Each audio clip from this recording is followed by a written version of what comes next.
Terakhir, kembali kita tentang pemeliharaan binatang tadi. Nah, binatang itu makhluk Allah juga. Jadilah kita rahmat bagi seluruh alam. Tidak boleh menyembelih binatang itu dengan pisau yang tumpul, dihormati. Jadi binatang pun mendapat rahmat dari datangnya Islam. Tapi kalau non-Islam, umpamanya mereka makan babi, bagaimana itu? Dipukulnya saja, diambilnya penokok sedong, dipukul saja. Ada yang ditembak, pokoknya tak sopan terhadap makhluk Allah yang bernama binatang. Kalau kita caranya disopankan, dibaringkan menghadap kiblat, pisau yang tajam dipegang dengan baik, sopan terhadap binatang yang dikorbankan. Tapi yang non-Islam itu dengan dipukul, dengan ditobak, dengan segala macam ditembak, masya Allah, tidak sopan caranya. Terasalah Islam itu rahmatan lil alamin. Binatang pun ada tata caranya, ada akhlak terhadap binatang, terhadap tumbuh-tumbuhan, terhadap alam semesta, ada caranya. Nah, bagi orang yang tidak benar cara memelihara perkutut, balang segala macam, dia besok akan dikurung pula di akhirat. Rasain, kita dikurung di dunia, nggak dikasih istri, nggak dikasih pasangan, hanya karena cantik suaranya saja dia teraniaya. Nanti coba di akhirat kita pula dikurung, bagaimana rasanya? Berilah kebebasan. Makanya ada suatu orang yang akan jadi pemimpin, pergi dia ke pasar melepaskan 1000 burung. Itu burung-burung tadi itu berdoa, ya Allah, aku diberikan kebebasan. Itulah yang diinginkannya, kebebasan. Walaupun dia dapat makanan hanya satu cercah, satu minum, satu titik satu hari, tapi dia bebas. Dia berbahagia daripada dalam sakar makanan berlimpah, berlebih-lebihan. Tak bahagia dia. Nah, itulah persapah kemerdekaan kepada hewan yang harus kita hargai. Binatang pun harus kita hargai juga. Nah, ada kejadian kepada Ibu Hormat. Ada seorang bapak yang suka melihara hewan ini. Dia punya pelihara perkutut, dia pelihara burung bala, burung murai, burung tiung, beo yang bisa bicara-bicara. Dipeliharanya semua. Terakhir lewatlah di Sungai Indragiri itu seekor ular sanca, cantik belang-belangnya, luar biasa, saking cantiknya dipeliharanya pula. Jadi ada hewan yang karena suaranya cantik, karena bentuknya hebat, ini karena belang-belangnya luar biasa, indah daripada yang lain. Kecil ularnya di tepi Sungai Indragiri lewat, dia ambil, dia pelihara, dimasukkan dalam sangkar besi.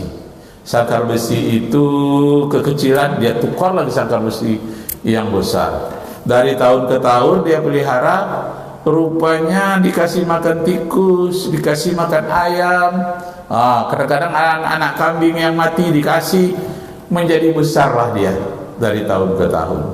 Diletakkan di belakang rumah sangkar besi. Haji Umar tadi senang melihat ular tadi, karena cantiknya. Ada warna merah, kuningnya yang paling banyak, ada hitamnya, ada putihnya. Ukirannya itu bukan main indah. Nah, dia pelihara. Satu kali dia taruh ular tadi di belakang rumahnya yang cantik. Rumahnya cantik juga di pinggir Sungai Indragiri. Nah, setelah itu dia punya istri yang lain, istri pertamanya meninggal, dia tinggal di rumah yang lain.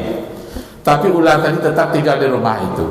Yang tinggal di rumah itu anaknya namanya si Rafi, tinggal di sana. Dapat pula istri yang cantik, dibawanya tinggal di situ. Jadi rumahnya cantik di tepi sungai, istrinya juga cantik, tapi di belakangnya ada ular yang warnanya cantik. Karena si ayah tadi sudah beristri lain, sekali seminggu cuma datangnya ngasih makan ular. Ular itu rupanya makannya nggak sering-sering, sekali seminggu saja. Kadang kalau besar itu sekali sebulan. Itu kalau udah masih nongol, gembul, menggembung perutnya, masih kenyang dia. Jadi pada satu kali si Rafi ini pergilah ke Pekanbaru ini. dari Mandah ya, dari Indragiri Hilir, pergi ke Pekanbaru. Ini ada satu urusan, seminggu baru pulang, 5 hari baru pulang. Nah, rupanya pekerjaannya yang seharusnya seminggu di Pekanbaru ini 2 hari selesai. Maka pulanglah dia cepat, tidak dia beritahu kepada istrinya untuk bikin kejutan. Istri namanya Siti Rahma, untuk kejutan kepada Siti Rahma. Pulanglah dia. Setelah pulang diantar oleh mobil travel langsung di hadapan rumahnya. Nampak pagarnya tidak terkunci, tapi rumah terkunci.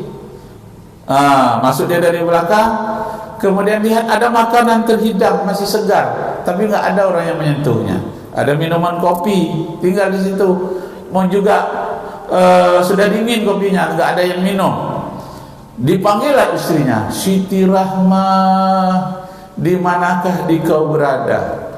Tapi ditunggu-tunggu tidak ada. Lalu dia pergi ke sungai, anak-anak yang sedang mandi di sungai, dia tanya, nampak gak kakakmu?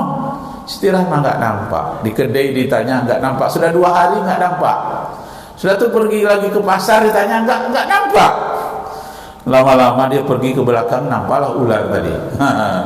Ular yang cantik tadi itu menggembung perutnya. Wah, ini jangan-jangan ular ini yang punya kerja ini, tapi kan dia terkurung, terkunci. Macam mana pula dia bisa keluar? Sedangkan Siti Rahma di luar. Akhirnya dia tanya kepada ayahnya, Haji Umar, menampakkah istriku? Tidak tahu. Dia sudah pergi dengan laki-laki lain. Dia kan cantik, tak peduli dengan kamu. Tapi tak sanggup dia menantang wajah anaknya. Dia dah pergi ke lain. Akhirnya anaknya dilaporkannya ke polisi. Pak polisi, ini istriku hilang. Aku curiga ada ular di sini. Apa benar? Datang polisi malam itu juga. Periksa, kata polisi, aku tidak mengetahui bagaimana mengeluarkan ada yang dalam perut ular itu. Di teleponnya bagian kehutanan. Datang, barulah disuntiknya supaya ular tadi dengan hormon itu dia akan mengeluarkan isi perutnya. Nampaklah rambut si Siti tadi keluar. Sudah itu jilbabnya ada tuh, lengannya keluar satu. Memekiklah dia, aduh mak, ya Allah, istriku rupanya dimakan oleh ular ini. Ditanya kepada ayahnya, Haji Umar, ayah kenapa sampai ke sini? Kan kuncinya sama ayah. Nah, rupanya ketika siapa tadi pergi, si Rafi tadi pergi ke Pekanbaru ini, itu ayahnya sering ke situ ngasih makan ular. Waktu itu tidak dapat makan ular. Ayahnya ini entah bagaimana, hobinya waktu muda dulu muncul suka minuman keras. Hari dingin-dingin, dia minuman keras. Sudah minuman keras itu, dia potonglah menantunya itu, potong 3, dia bunuh, dikasihnya sama ular. Lalu dia kunci lagi, ditangkap oleh polisi, ditahan. Akhirnya dia mengaku, iya sebetulnya aku pun menyesal akibat minuman keras, katanya, aku yang ngasih sama ular itu. Akhirnya dia mengaku, dia masuk penjara. Kata anaknya, tega ayah membunuh istriku. Itu kan menantu ayah juga. Iya, ayah menyesal, ayah gak nyangka juga gitu gara-gara minuman keras, katanya. Sekarang aku udah insaf, siang malam aku sujud berdoa kepada Tuhan. Aku sekarang ini sedang berdoa agar dicabutlah nyawaku, tak ada guna hidupku lagi di dunia ini. Rupanya ya tak berapa hari sudah itu meninggal dunia dia di dalam penjara. Na'udzubillahi min zalik. Nah, hati-hati binatang peliharaan. Ada harimau yang menerkam pemiliknya sendiri. Ada ular memakan pemilik sendiri. Ada singa yang di sirkus, di tengah-tengah orang banyak sirkus itu dia dimakan, dicabik-cabik oleh singa itu. Kenapa? Dia merasa terzalimi. Tak boleh saling menzalimi. Kezaliman kita itu akan kembali kepada kita juga. Demikianlah Bapak Ibu terhormat, sebagai pandangan ibrat kiasan kepada kita, jangan pula terjadi di dalam diri kita dan keluarga kita. Firman Allah dalam Al-Quran, ya ayyuhalladzina amanu qu anfusakum wa ahlikum naran. Hei orang-orang yang beriman, jaga-jagalah dirimu, pelihara juga, dilindungi keluargamu di dunia juga di akhirat, terutama terhindar dari azab di dalam neraka. Wabillahi taufiq wal hidayah. Arju minkum afwan in wajadtum fiha khata'at. Wassalamualaikum warahmatullahi wabarakatuh. Wah, silakan Ustaz. Assalamualaikum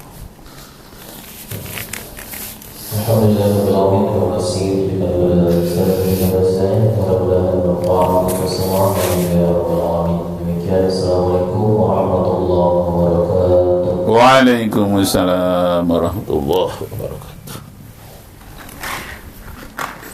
Udah masuk kan waktu? Oh, udah. Allah.